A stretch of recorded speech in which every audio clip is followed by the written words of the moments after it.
নমস্কার বন্ধুরা, মইন হেসেলে আপনাদের সবাইকে স্বাগত। আজকের রেসিপি ড্রাই চিকেন কষা, একদম শুকনো শুকনো করে চিকেন কষা করব। তো প্রথমে কড়াইয়ে তেল নিয়ে নেব। এখানে আমি সাদা তেল নিয়েছি, চাইলে সর্ষে তেলেও করা যায়, যেটা ইচ্ছা। এবার পেঁয়াজ কুচি করে নিয়েছি, লম্বা লম্বা করে করিনি, একটু ছোট ছোট টুকরো করেছি। এবার অল্প পেঁয়াজ, রসুন আর লঙ্কা, কাঁচা লঙ্কা আর পাকা লঙ্কা মিশিয়ে একটা বেটে নিয়েছি, কিন্তু খুব মিহি করে বাটিনি। এবার ওটাকে একটু ভালো করে ভেজে নেব, একটু সময় নিয়ে ভাজবো। তারপর হলুদ দেব, হলুদটা একটু ভাজা ভাজা করে নিয়ে আদা বাটা দেব 1 চামচ।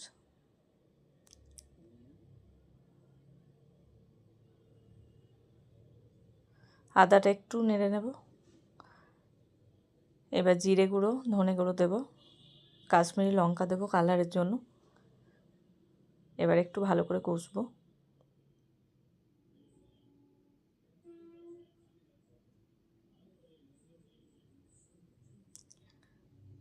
এবার চিকেন ধুয়ে রেখেছি, এখানে আমার 600 গ্রাম মতো চিকেন আছে। এবার চিকেনটা দিয়ে দেবো। চিকেনটা কিন্তু খুব ছোট ছোট টুকরো করেছি। ছোট ছোট টুকরো করলে মশলাটা ভালো ঢুকবে আর এটা খেতে বেশি ভালো হবে। এই রান্নাটাতে এরকম ছোট ছোট টুকরো করে নিতে হবে। এবার চিকেনটাকে কষতে হবে, বেশ কিছুটা সময় নিয়ে কষতে হবে আর ঢাকা দিয়ে দিয়ে কষতে হবে। এই রান্নাটাতে কোনো জল ব্যবহার হবে না, টক দই ব্যবহার হবে না। মাংসর যে রস বেরোবে, পেঁয়াজ টমেটোর যে রস, তাতেই মাংস সিদ্ধ হবে। ঢাকা দিয়ে দিয়ে অল্প আছে ধৈর্য ধরে রান্না করতে হবে। এবার টমেটো দিয়ে দেবো। যারা মেসে থাকে বা এমনি ভাড়াতে থাকে, ঘর ভাড়া নিয়ে একা থাকে, তাদের কাছে সব রকম তো জিনিস থাকে না, তারা এই রান্নাটাকে খুব সহজেই করে নিতে পারবে। আর এটা মিক্সির কোনো দরকার নেই, এটা গ্রেটারে গ্রেট করে নিতে পারে বা থেতো করে নিতে পারে, যেটা আমি মিক্সিতে বেটেছি। খুব মিহি পেস্ট করার এটা কোনো প্রয়োজন নেই, একটু থেতো করে নিলেও হবে। খুব ভালো রান্নাটা, খেতেও খুব সুস্বাদু, যে কোনো কিছু দিয়েই খাওয়া যায়।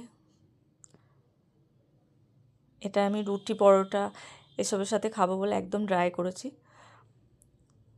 এবার লবণ দেব পরিমাণ মতো, গোলমরিচ দেব, কাসুরি মেথি দিয়ে দেবো, আর একবার কষে নেব। মাংস সিদ্ধ হয়ে এসছে। এবার ঠিক নামানোর আগে 1 চামচ বাটার দেব আর একদম ফ্রেশ ধনে পাতা কুচি করে দিয়ে দেব। ওটা একদম মিশিয়ে নেব, তাহলেই চিকেন কষা একদম তৈরি। খেতে অপূর্ব স্বাদ হয়, শীতকালে তো খুবই ভালো লাগবে এরকম ঝাল ঝাল চিকেন কষা। তবে চিকেনটা যে দিয়ে খাবেন সেরকমভাবে গ্রেভিটা রাখবেন। আমি যেমন পরোটার সাথে এটাকে খেয়েছিলাম, তাই একদমই ড্রাই করেছিলাম। ভিডিওটি ভালো লাগলে লাইক করবেন, শেয়ার করবেন, রেসিপিটা অবশ্যই ট্রাই করবেন এবং কমেন্ট করে জানাবেন কেমন লাগলো।